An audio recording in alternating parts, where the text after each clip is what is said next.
সুমাইয়া বাথরুমে বসে বসে ফোন টিপতেছিল। হঠাৎ করে ফোনটি কমেডের মধ্যে পড়ে গেল। সুমাইয়া জুড়ে জুড়ে কান্না করতে লাগলো। হঠাৎ করে কমোড থেকে বেরিয়ে এলো কমোড পড়ি। কমোড পড়ি এসে বলল, এই মেয়ে, কি হয়েছে তোমার?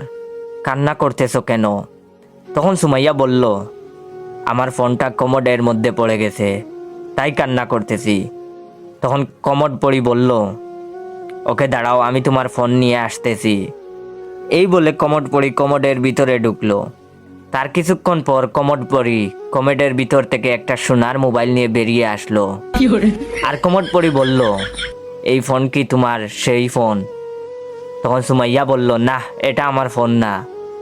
তো আপনারা এখন কি ভাবছেন, সেই জলপরীর মতো আরেকটা ফোন নিয়ে আসবে?